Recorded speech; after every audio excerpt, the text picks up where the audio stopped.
Assalamualaikum warahmatullahi wabarakatuh.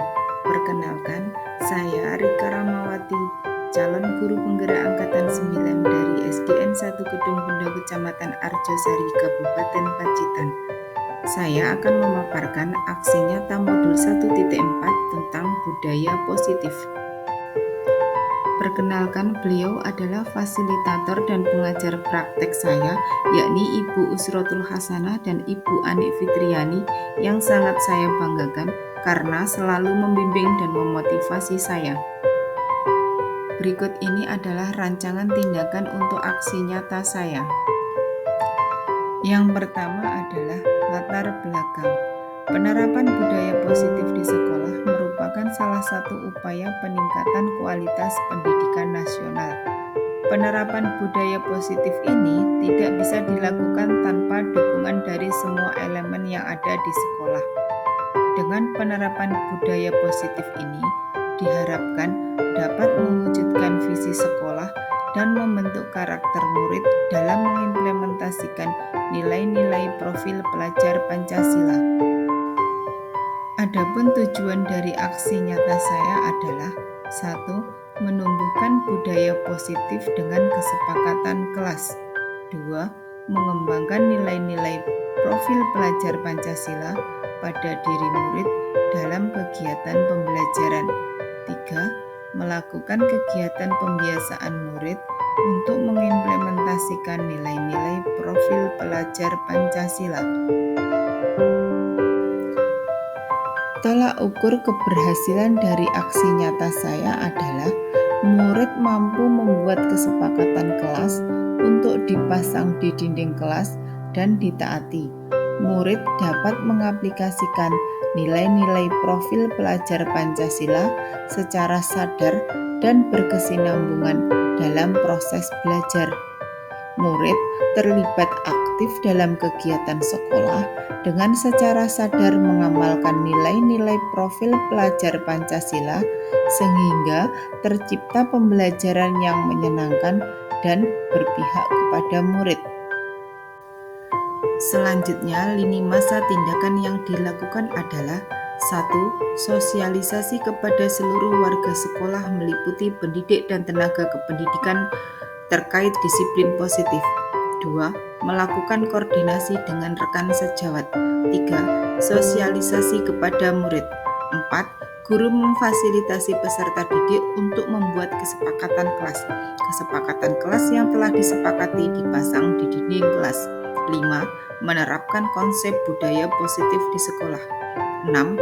Mendokumentasikan setiap kegiatan yang mencerminkan dan membiasakan nilai-nilai profil pelajar Pancasila. 7. Melakukan refleksi dan evaluasi penerapan budaya positif di sekolah.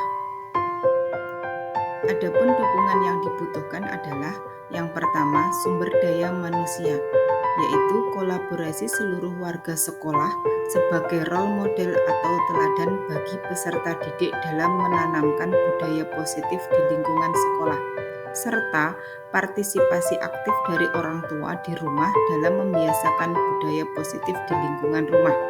Yang kedua, sarana prasarana yang dibutuhkan, yaitu ruang pertemuan, perangkat TIK, kamera, dan speaker aktif. Ada dua kegiatan yang saya lakukan dalam pembuatan aksi nyata ini. 1. Pembentukan keyakinan kelas bersama murid. 2. Sosialisasi budaya positif dengan teman sejawat. Kegiatan pertama yang saya lakukan adalah pembentukan keyakinan kelas bersama murid.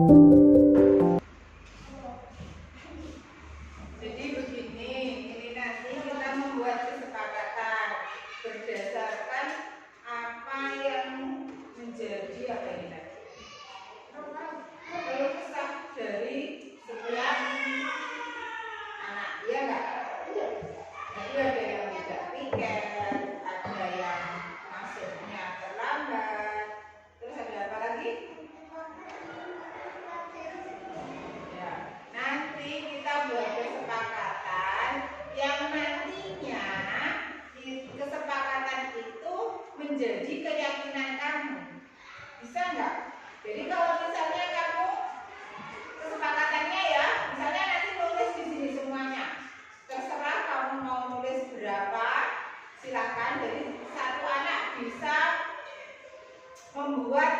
beberapa apa? Sebentar. Beberapa poin ya. Jadi apa yang menurut kamu yang akan menjadi kesepakatan kelas kita? Nah, nanti dipilih mana yang paling sesuai untuk kelas kita. Nah, kalau sudah disepakati, itu nanti akan menjadi keyakinan dari masing-masing kalian. Agar kalian menjadi yakin kalau kesepakatan itu menjadi keyakinan, ya akan kalian jalankan. Jadi nanti kalau misalnya ada yang melanggar, berarti kamu belum yakin akan kesepakatan itu.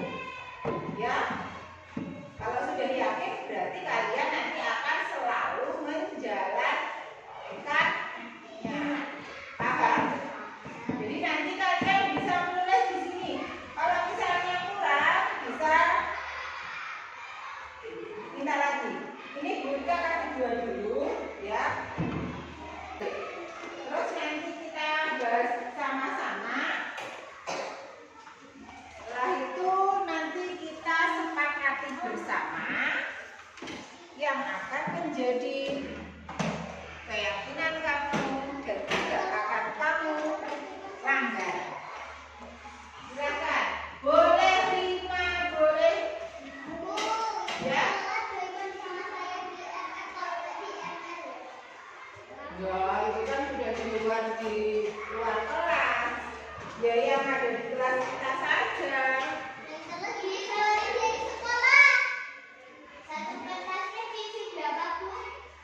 Terserah, boleh sebanyak-banyaknya, terserah kamu. Mungkin apa ya?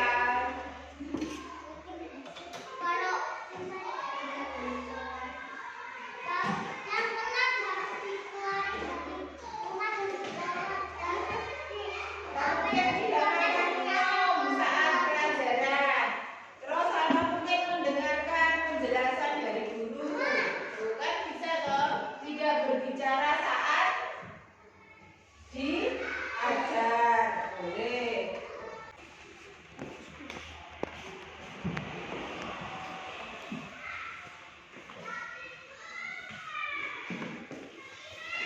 Ayo. Silakan, ini kan kamu berpendapat.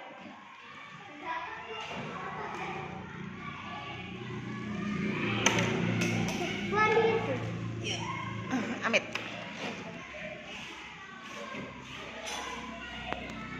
Pelan dong.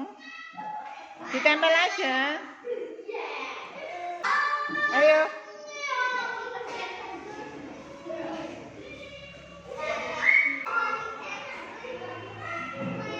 Dua-duanya.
bagi kamu.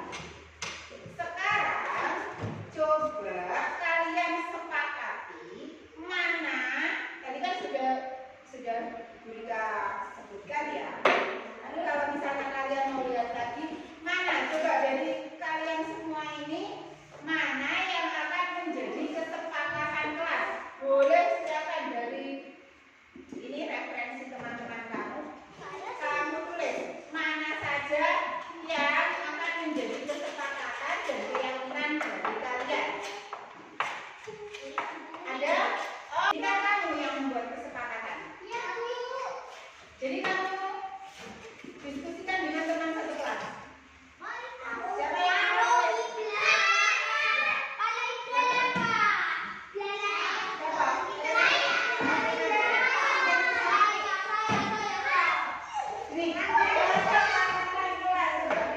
ayo semuanya ke Elena, kamu kesepakati mana yang akan menjadi kesepakatan kelas kita.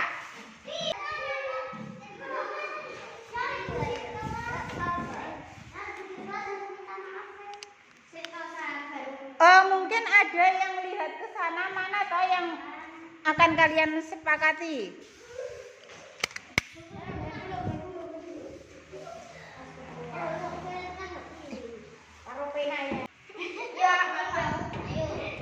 Ya, yang besar aja El.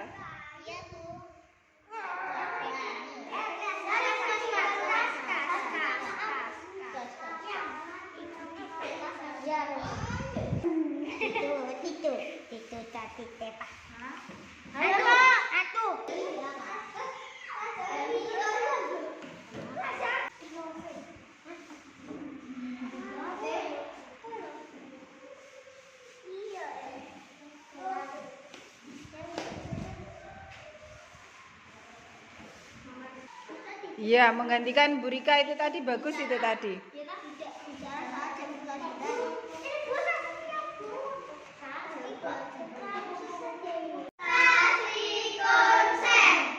Kanan, kiri, kanan, kanan, kiri, maju, mundur, maju, maju, mundur, mundur, maju, mundur, kanan, kanan, kiri, kanan, kanan, kiri,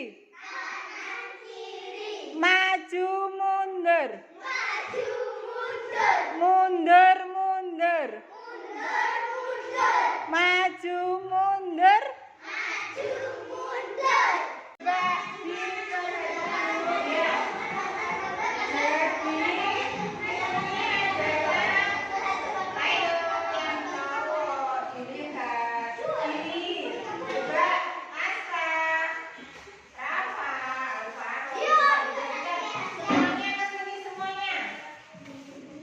ya.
penyebaran dan penerapan budaya positif di sekolah bersama rekan sejawat. Assalamualaikum warahmatullahi wabarakatuh. Waalaikumsalam warahmatullahi wabarakatuh. Yang terhormat Ibu Kepala SDN 1 Kedungendo, Ibu SD Sri Astuti. Yang saya hormati Bapak Ibu pendidik dan tenaga pendidikan SDN 1 Kedungendo, serta Bapak penjaga. Pertama-tama marilah kita panjatkan puji syukur kehadirat Allah Subhanahu wa taala yang telah melimpahkan rahmat dan hidayahnya kepada kita sehingga kita bisa berkumpul di sini dalam keadaan sehat walafiat. Salawat serta salam tetap tercurah kepada junjungan kita Nabi besar Muhammad SAW yang telah membimbing kita, dan marilah kita tunggu syafaatnya di yaumul kiamah nanti. Bapak Ibu yang saya hormati, sebelumnya saya mengucapkan terima kasih karena panjenengan semua meluangkan waktu untuk mengikuti kegiatan ini. Kegiatan ini tidak akan terlaksana dengan baik tanpa dukungan dari Bapak Ibu semua. Jadi sekali lagi saya ucapkan terima kasih yang sebesar-besarnya. Kegiatan pada hari ini Bapak Ibu itu merupakan tugas saya sebagai calon guru penggerak di angkatan 9 untuk mensosialisasikan atau penyebaran pemahaman dan penerapan pengalaman budaya positif di sekolah. Di sini kita nanti sharing ya Bapak Ibu, kita belajar bersama tentang budaya sekolah yang ada di sekolah kita. Nah, di sini ada pertanyaan Bapak Ibu. Jika panjenengan semua mau mendengar kata budaya positif yang terbesit di benak Bapak Ibu semua itu nopo nggih? Monggo yang berpendapat budaya positif, kebiasaan yang baik. Untuk contohnya, yang mungkin sekarang ini sudah sering diterapkan, gitu. Jaga tangan. Iya, menjaga tangan. Terus mulai membuang sampah Pada tempatnya. Jadi itu salah satu contoh-contoh dari budaya positif. Jadi di sini budaya positif itu nilai-nilai dan kebiasaan-kebiasaan di sekolah yang berpihak kepada peserta didik agar mereka dapat berkembang menjadi pribadi yang kritis, penuh hormat dan bertanggung jawab. Itu artinya dari budaya positif. Nah, di sini nanti materinya itu padat sekali Bapak Ibu. Ada 6 topik yang harus saya sampaikan. Yang pertama ada perubahan paradigma pembelajaran. Yang kedua disiplin positif dan nilai kebajikan universal. Yang ketiga teori motivasi perilaku manusia. Yang keempat kebutuhan dasar manusia. Yang kelima 5 posisi kontrol, dan yang keenam segitiga restitusi. Yang pertama perubahan paradigma pembelajaran. Di sini ada kalimat pemantik.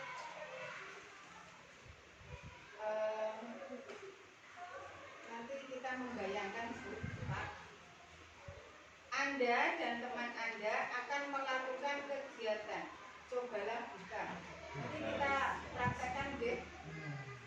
Tugas Bapak Ibu mengepalkan salah satu tangan panjenengan. Coba kita bayangkan Bapak Ibu menyimpan sesuatu yang sangat berharga di dalam kepalan tangan panjenengan semua.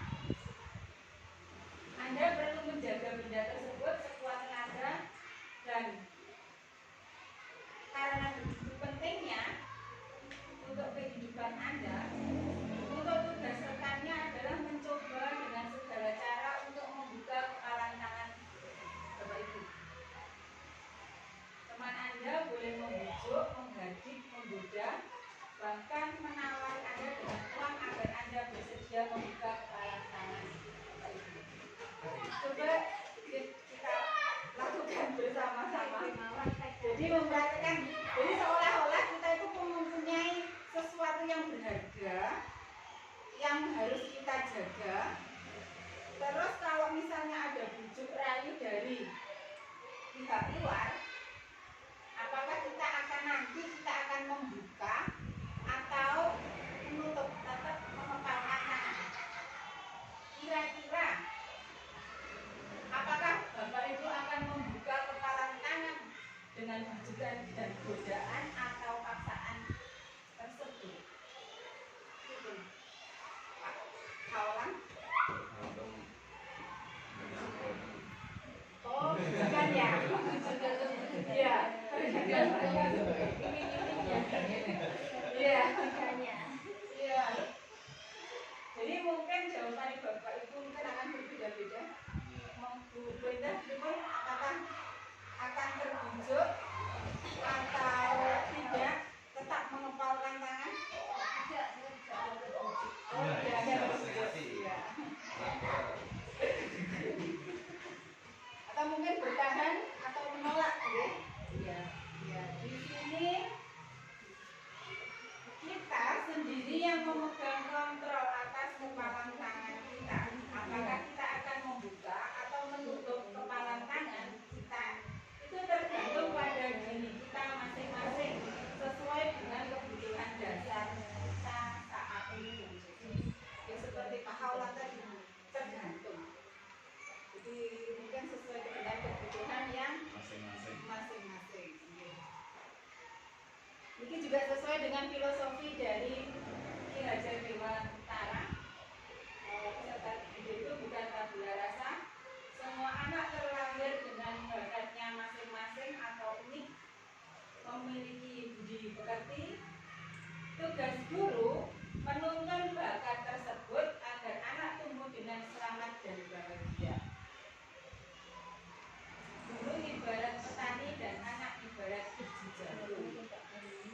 Dan selanjutnya kodrat alam dan kodrat zaman, jadi disesuaikan dengan kodratnya serta berpihak pada murid. Ini filosofinya dari Ki Hajar Dewantara.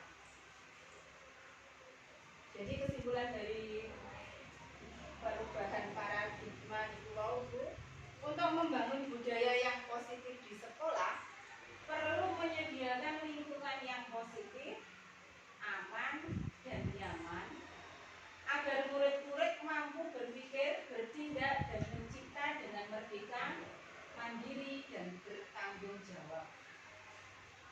Lazimnya disiplin dikaitkan dengan kontrol. Dalam hal ini, kontrol guru dalam menghadapi muridnya. Kita lanjut. Ini ada teori dari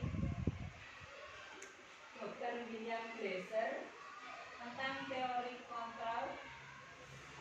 Untuk meluruskan beberapa miskonsepsi tentang kontrol ini, sebagai guru mengontrol murid, ilusinya bahwa semua penguatan positif, efektif, dan bermanfaat. Selanjutnya, ilusi kritik dan membuat orang merasa bersalah dapat menguatkan karakter. Ilusi bahwa orang dewasa memiliki hak untuk memaksa. Di sini ada stimulusnya. Tahu sama mboten? Jelas. Ya, di sini ada pertanyaan, siapa sesungguhnya yang memiliki kontrol dalam perubahan paradigma stimulus respon dan teori kontrol. Pandangan dunia itu berbeda-beda. Untuk stimulus responnya tentang dunia, realitas kebutuhan kita sama. Tapi untuk teori kontrolnya, realitas kebutuhan kita berbeda. Itu ada banyak sekali. Semua orang melihat hal yang sama, setiap orang memiliki gambaran yang berbeda. Jadi intinya kita berbeda. Di sini ada kesimpulannya, bila kita ingin membuat kemajuan perlahan sedikit-sedikit, ubahlah sikap atau perilaku Anda. Namun bila kita ingin memperbaiki cara-cara utama kita, maka kita perlu mengubah kerangka acuan kita. Ubahlah bagaimana Anda melihat dunia, bagaimana Anda berpikir tentang manusia, dan ubahlah paradigma Anda.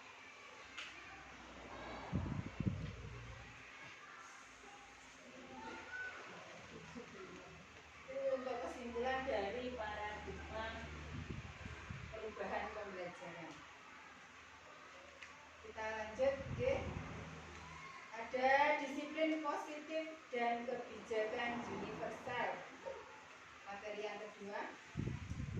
Disiplin ini saya kira Bapak Ibu sudah paham. Disiplin berasal dari kata disiplina, dari bahasa Latin, artinya belajar. Kalau di Indonesia, disiplin itu adalah kemampuan memerintah dan diri sendiri dalam mengontrol dan menguasai diri untuk memilih tindakan yang mengacu pada nilai-nilai yang kita hargai dengan penuh tanggung jawab tanpa terperintah orang lain. Ini pengertian dari disiplin diri. Nah, nilai-nilai yang kita hargai itu nopo mawon untuk anak Indonesia, karena kita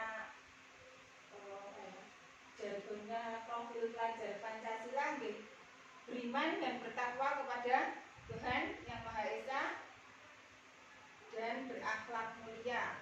Yang selanjutnya ada mandiri, berkebinekaan global, gotong royong, kreatif, dan bernalar kritis.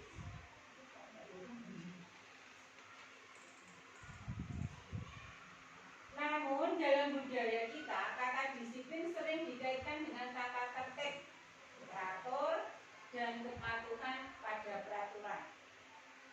Kata disiplin juga sering dihubungkan dengan hukuman, padahal itu sungguh berbeda. Karena belajar tentang disiplin positif tidak harus dengan memberi hukuman. Justru itu salah, atau mungkin itu alternatif terakhir, atau kalau perlu tidak sama sekali.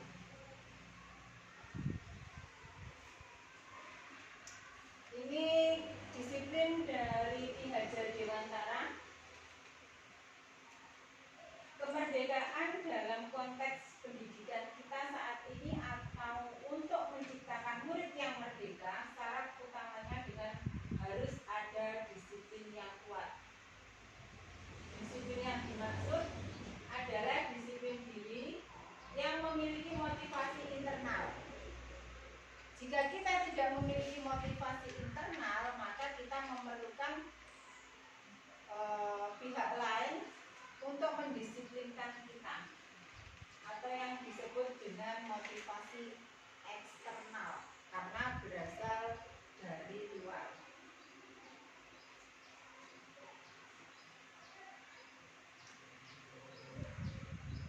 Paham nggih Bapak Ibu disiplin? Bapak Ibu, kita lanjutkan. Yang ketiga, teori motivasi perilaku manusia. Teori motivasi perilaku manusia itu ada dua, ada dari motivasi eksternal dan motivasi internal. Semua perilaku memiliki tujuan. Yang pertama itu untuk menghindari ketidaknyamanan atau hukuman.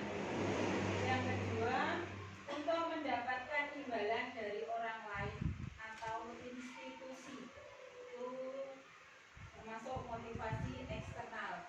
Untuk motivasi internalnya, untuk menghargai diri sendiri, menjadi insan sesuai harapan kita. Itu untuk motivasi perilaku manusia.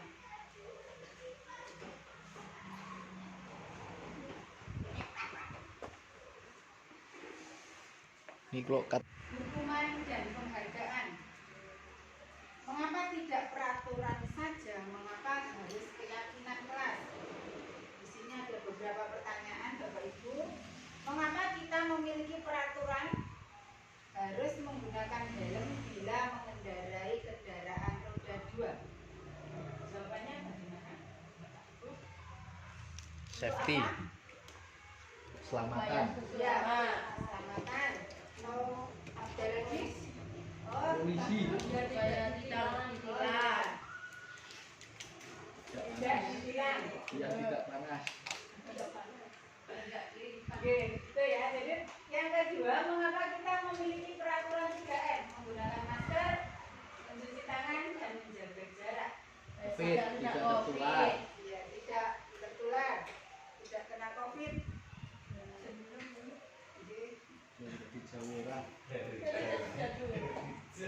Ya itu terus ada lagi mengapa kita memiliki peraturan harus datang tepat waktu pada saat mengikuti pelatihan? Supaya tidak malu. Biar tidak dihukum. Tidak dihukum. Ya di sini Oke. Untuk mendukung motivasi intrinsik kembali ke nilai-nilai keyakinan lebih menggerakkan seseorang dibandingkan mengikuti serangkaian peraturan. Itu istilahnya. Jadi orang-orang itu lebih takut dengan aturan daripada keyakinan. Keyakinan kelas.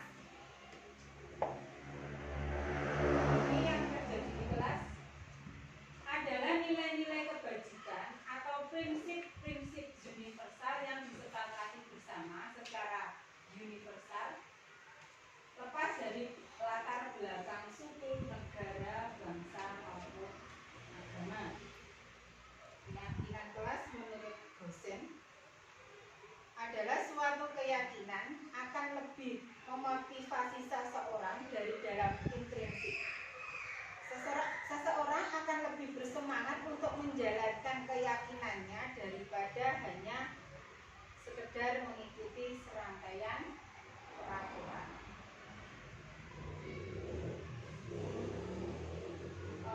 Pembentukan keyakinan kelas ini sudah, saya yakin sudah semuanya sudah dilaksanakan. Keyakinan kelas bersifat abstrak daripada peraturan yang lebih rinci dan konkret. Keyakinan kelas berupa pernyataan-pernyataan yang universal.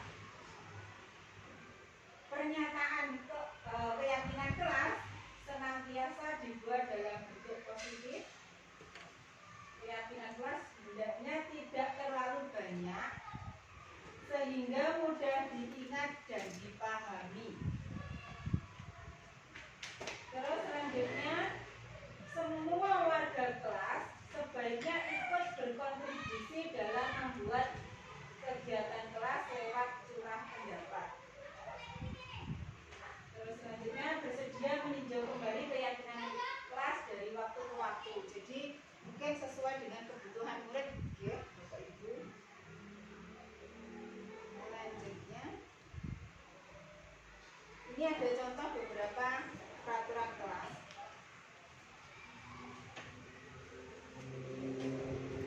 Peraturannya kembalikan barang ke tempatnya. Nilai kebajikan yang dituju napa Bapak Ibu?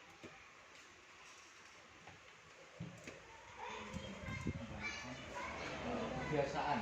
Apa? Kebiasaan. Ya, bisa. Ada lagi? Tanggung jawab. Tanggung jawab. Oke. Siap jawab. Yang kedua ada dilarang mengganggu orang lain. Peraturannya nilai kebajikannya apa?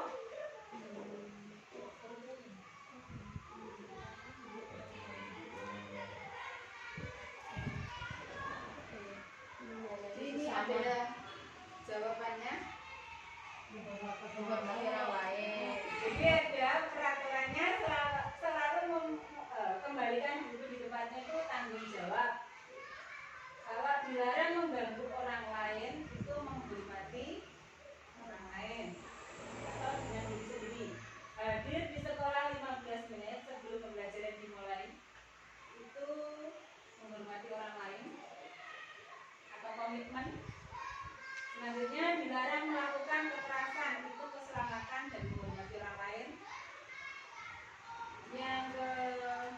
Selanjutnya, dilarang menggunakan narkoba, itu kesehatan. Dan selanjutnya, jangan berlari di kelas atau koridor, itu keselamatan atau keamanan. Ini kemarin saya sempat membuat, Bapak Ibu, nanti Bapak Ibu monggo yang belum membuat, tapi saya yakin sampun untuk penerapan itu membuat keyakinan. Jadi dimulai dari membimbing. Sebenarnya sama Bu, cuman kalau keyakinan itu kalau kita yakin itu akan dilaksanakan. Jadi kalau kesepakatan lebih betul itu tidak ada. Jadi benar semua Bu, cuman kesepakatan kelas itu kan masih umum, ya satu kelas, gitu lah. Nah, yakin itu sudah ke individunya. Jadi kalau kita yakin akan berangkat jam 7 misalnya, jadi kita laksanakan. Jadi lebih ke individunya, diri sendiri. Tapi kalau untuk kesepakatan kan masih bersama. Ini jadi kita di sini membimbing dulu, membuat keyakinan kelas dan anak-anak menulis harapannya. Contohnya kemarin itu di kelas 2 itu ya alhamdulillah walaupun masih anak-anak mereka sudah bisa berpendapat. Ada yang bagus itu kemarin saya dari siapa ya, Elena. Nah, itu ada gini. Kalau misalnya tidak mendengarkan guru, murid itu yang menjadi guru gitu. Ini mungkin akan jadi keyakinan kelas 2. Jadi kalau misalnya yang lainnya ngobrol dan mendengarkan gitu. Jadi ternyata anak-anak itu juga kritis, sudah bisa berpendapat. Padahal dia masih kelas 2. Terus selanjutnya itu didiskusikan gitu. Kita rangkum apa yang menjadi kesepakatan kita. Terus lagi kalau sudah selesai kita menempelnya menjadi sebuah kesepakatan yang akan nantinya menjadi keyakinan untuk anak-anak itu untuk diterapkan. Kita lanjutkan dalam menjalankan peraturan ataupun keyakinan kelas atau sekolah. Bila ada suatu dan tentunya kita perlu meninjau ulang tindakan penegakan peraturan atau keyakinan kelas. Tindakan terhadap suatu pelanggaran pada umumnya berbentuk hukuman dan sanksi. Jadi kalau misalnya apa yang kita lakukan, apa yang sudah kita buat itu tetap dilanggar dengan anak-anak, ya kita harus meninjau ulang.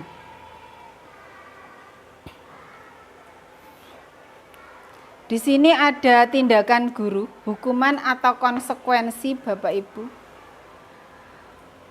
Jika anak disuruh mencatat 100 kali di dalam buku kalimat misalnya saya tidak akan terlambat lagi, itu masuk konsekuensi apa hukuman? Konsekuensi.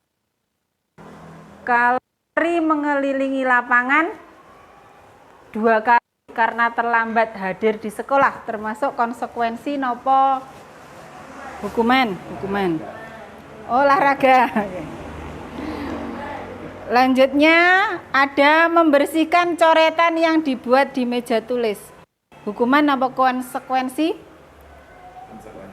Konsekuensi. Murid diminta untuk push up 15 kali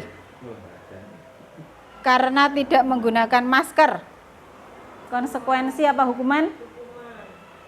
Yang selanjutnya menggantikan kertas tugas teman yang telah dicoret. Hukuman apa konsekuensi? Konsekuensi. Coba dilihat jawabannya. Ya, untuk tadi tindakan guru jika menyuruh anak menulis 100 kali itu termasuk hukuman. Lari tadi juga hukuman, push up hukuman. Kalau mengganti kertas itu konsekuensi. Itu contohnya. Lanjut. Nah, di sini perbedaan hukuman dan konsekuensi. Kalau hukuman itu sesuatu yang menyakitkan dan harus terjadi. Kalau konsekuensi itu sesuatu harus terjadi. Jadi tidak menyakitkan. Perbedaannya lagi, hukuman itu membuat anak sakit, baik fisik maupun hati, untuk jangka yang lama. Kalau konsekuensi membuat anak merasa tidak nyaman dalam jangka waktu pendek. Biasanya hukuman membuat anak membenci kedisiplinan. Kalau konsekuensi, anak menghargai disiplin. Untuk hukuman, perbedaannya lagi itu termasuk paksaan, nggih. Kalau konsekuensi itu stimulus tanggapan. Itu untuk perbedaan, beberapa perbedaan dari hukuman dan konsekuensi.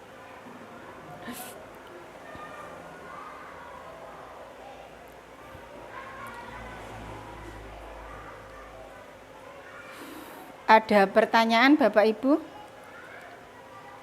Kalau tidak ada, kita lanjutkan. Di sini ada kebutuhan dasar manusia. Kebutuhan dasar manusia itu ada 5. Ini bahasa Inggrisnya survival, freedom, fun, belonging, dan power. Tapi realitasnya kebutuhan kita berbeda. Kita berusaha memahami pandangan orang lain tentang dunia. Setiap orang memiliki gambaran yang berbeda. Jadi kebutuhan dasar manusia itu berbeda-beda.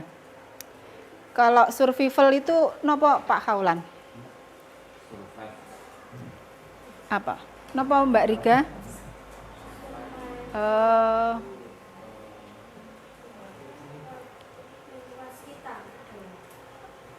Nek mboten salah. Oh iya. Iya, atau mungkin bertahan hidup. Kalau freedom itu nopo?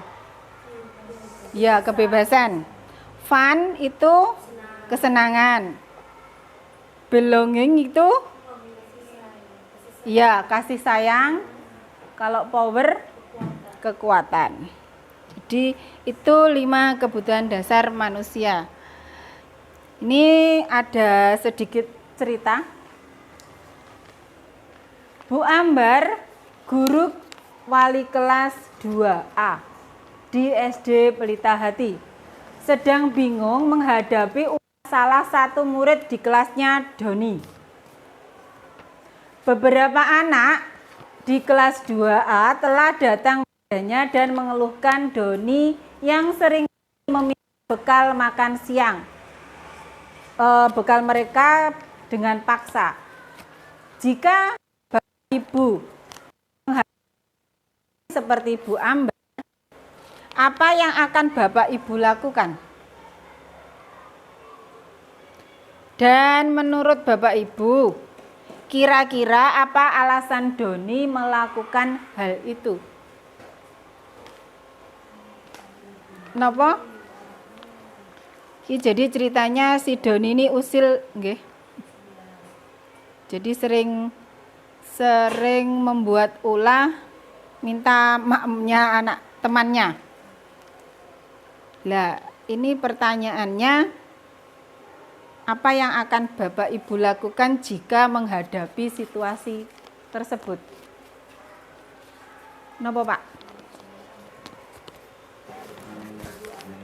Iya, mengingatkan, nggih.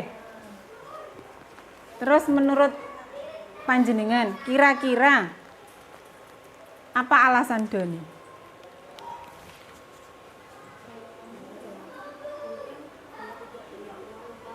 Oh, nggih, tidak punya uang. Napa? Napa malih Bu Yanti? Oh, nggih, ndak iya. Iya, niku jadi ini kaitannya dengan disiplin positif tentang kebutuhan dasar tadi. Dalam konteks penegakan disiplin, Bu Ambar sebaiknya mencari tahu alasan Doni melakukan tindakan tersebut. Jadi, tindakan atau kebutuhan mana yang sedang berusaha Doni penuhi. Apabila Doni jawabannya itu karena lapar dan orang tuanya tidak membawakan bekal, maka kebutuhannya adalah bertahan hidup atau survival tadi, Bu, nggih. Yang kedua, apabila jawaban Doni ia senang temannya memperhatikan dia, maka kebutuhannya adalah cinta dan kasih sayang. Selanjutnya, apabila Doni merasa hebat karena temannya menjadi takut dan menuruti keinginannya, itu penguasaan, ya, power. Terus kalau Doni merasa bosan dengan bekal yang dibawakan ibunya, itu kebutuhannya adalah kebebasan. Mungkin dia pengen yang lain. Terus kalau jawabannya Doni itu iseng, dia menikmati ekspresi teman-temannya, itu kebutuhannya adalah kesenangan. Jadi itu kebutuhan dasar anak di sekolah. Jadi sebenarnya kita sudah pernah semuanya melakukan, cuman kadang-kadang kita itu masuk mana kan belum dianalisis nggih, Bu.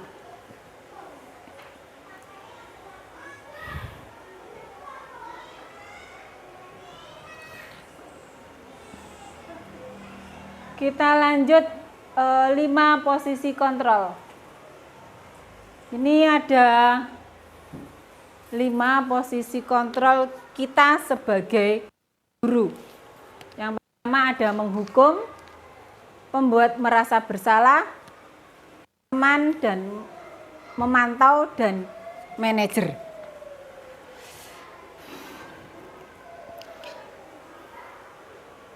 Untuk penghukum, seorang penghukum bisa menggunakan hukuman fisik maupun verbal. Untuk membuat merasa bersalah, pada posisi ini biasanya guru akan bersuara lebih lembut. Sebagai teman, guru pada posisi ini tidak akan menyakiti murid, namun akan tetap berupaya mengontrol melalui persuasif, pendekatan. Terus sebagai pemantau berarti mengawasi dengan segala tanggung jawab kita sebagai guru. Dan yang kelima adalah manajer.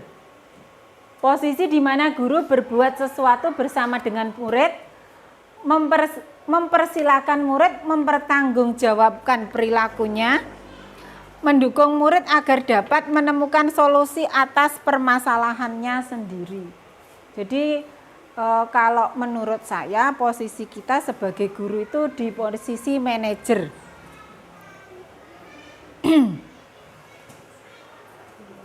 Yes. Kalau penghukum sudah tidak zamannya nggih, Bapak Ibu.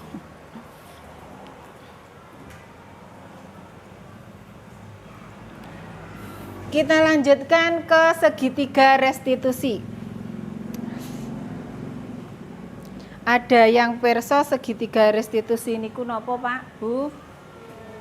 Segitiga restitusi adalah proses untuk menciptakan kondisi bagi murid untuk memperbaiki kesalahan mereka sehingga mereka bisa pada kelompok mereka dengan karakter yang lebih kuat.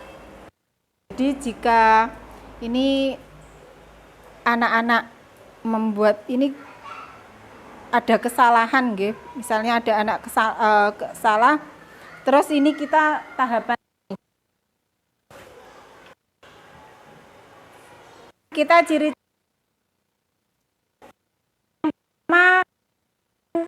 menebus untuk belajar dari kesalahan. Yang kedua, perbaiki hubungan. Yang ketiga, tawaran bukan paksaan. Yang keempat, menuntun untuk melihat ke dalam diri. Yang dasar tindakan. Yang keenam, cara yang paling baik untuk memperbaiki diri. Fokus pada karakter bukan tindakan.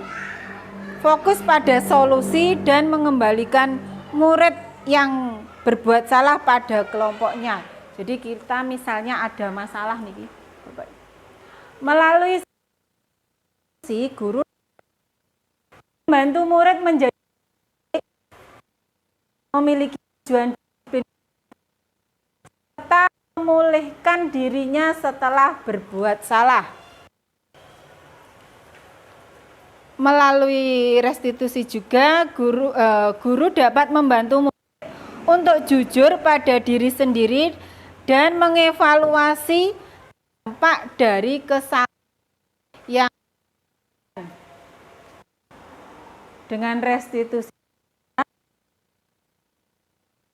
memberikan penawaran paksaan. Untuk segitiga restitusi niku gambarnya ngoten niku Pak Bu. Jadi tahapan segitiga restitusi itu yang pertama menstabilkan identitas. Jadi mungkin kita menggali dulu nggih, berbeda itu tidak apa-apa. Tidak ada manusia yang sempurna. Itu kita menggunakan kata-kata itu. Saya juga pernah melakukan kesalahan seperti itu. Bisa. Terus kita bisa menyelesaikan masalah ini. Terus mungkin ada kata lagi, Bapak Ibu tidak tertarik mencari siapa yang salah, tapi Bapak Ibu ingin mencari solusi dari permasalahan ini. Jadi itu kata-kata saat kita menstabilkan identitas. Yang kedua, tahapan yang kedua itu validasi tindakan yang salah. Bapak Ibu bisa menggunakan kata-kata, padahal kamu bisa melakukan yang lebih buruk dari ini. Atau mungkin kamu pasti punya alasan mengapa melakukan hal itu. Atau mungkin kamu patut bangga pada dirimu sendiri karena kamu telah melindungi sesuatu yang penting buat kamu. Itu kata-katanya untuk validasi tindakan yang salah. Nah, di sini tahapan yang ketiga, menanyakan keyakinan. Kita bisa menggunakan apa yang kita percaya dalam keluarga, keyakinan apa seperti itu, atau mungkin nilai-nilai apa yang kita telah sepakati, atau apa bayangan kita tentang kelas yang ideal, atau mungkin kamu mau jadi orang yang seperti apa. Itu jika kita menemukan masalah atau menghadapi anak yang memerlukan pendampingan, jadi kita menggunakan segitiga restitusi. Jadi kesimpulannya, segitiga restitusi merupakan sebuah strategi yang dapat dilakukan sebagai proses penciptakan kondisi menuntun murid untuk memperbaiki kesalahan-kesalahan yang mereka lakukan. Dengan penerapan segitiga restitusi, murid diharapkan bisa kembali ke kelompok mereka dan telah memiliki karakter yang kuat dan memperbaiki kesalahan dilakukan. Mengaten Bapak Ibu, pertanyaan? Mboten nggih.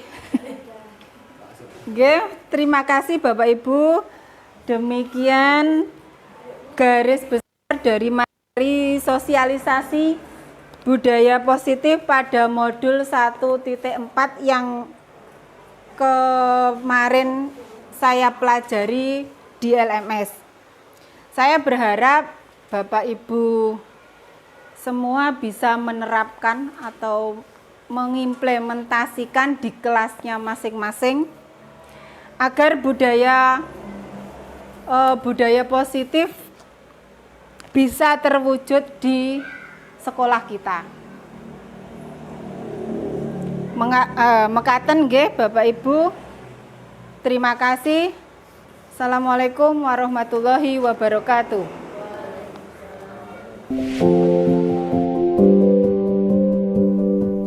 Terima kasih telah menyaksikan video ini. Semoga bermanfaat. Salam guru penggerak. Bergerak, tergerak, menggerakkan.